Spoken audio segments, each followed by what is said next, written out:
Hello class. My name is Bot, and I'm here to tell you all about negligence. The word negligence comes from the Latin term negligentia, which translates to not to pick up. This meaning describes quite well what negligence is. Negligence is a person's failure to comply with a reasonable person's standard of conduct resulting in an injury or damage to another person.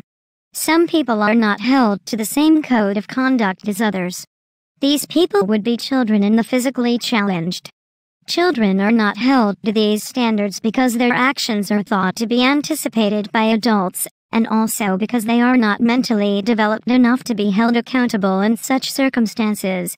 Physical characteristics can impact a person's liability in negligence suits because of any possible limitations as a result of their handicap.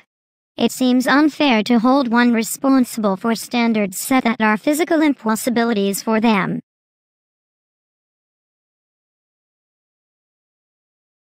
There are 4 elements to negligence. The first is duty of care, followed by a breach of that duty. The third thing essential to every negligence suit is causation. There are 2 types of causation, proximate and actual.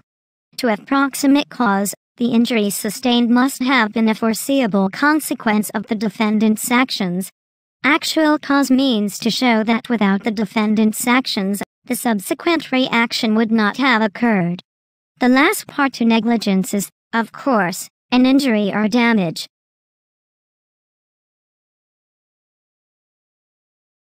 There are 5 major types of negligence.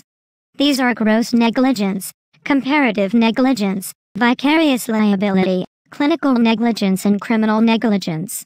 Gross negligence occurs when the defendant's actions showed a complete disregard for the safety of others and the injuries they might suffer. Comparative negligence should be used when the plaintiff is found to be partially responsible for his own injuries. Vicarious liability when the defendant is held liable for the negligent actions of another person. This is often used when a dangerous pet attacks someone, when a child causes injury to someone, or when the owner of a business is negligent in watching his employees' reckless behavior.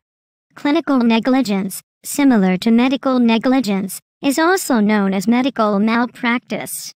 Clinical negligence is the negligence of a medical professional resulting directly in the harm or injury of a patient. Criminal negligence is much like gross negligence, though criminal negligence often involves the death of the second party.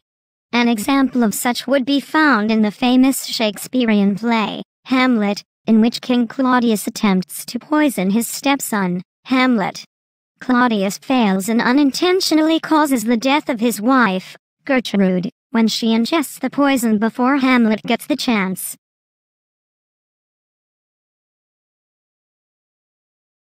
There are 3 types of damages one may seek from a negligence suit. The first, and most common, is special damages. Special damages are an exact amount of money the plaintiff wishes to gain from the lawsuit. These amounts come from a compilation of evidence proving the plaintiff's exact suffering resulting from the negligent act. This evidence can vary from medical bills to insurance claims. The second type of damages is general damages. General damages are ones sought out when the plaintiff does not have quantifiable proof of the damages sustained.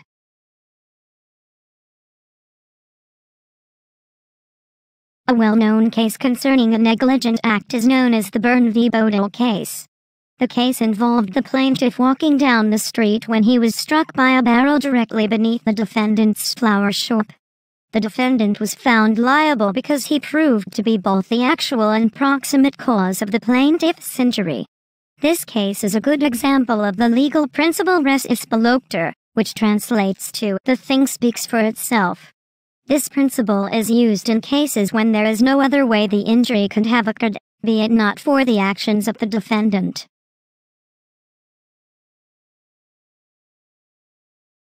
When it comes to negligence law, there is always something new to learn. Negligence means to step out of the bounds of right and wrong that each person learns in life and step into the gray area that no person can truly define.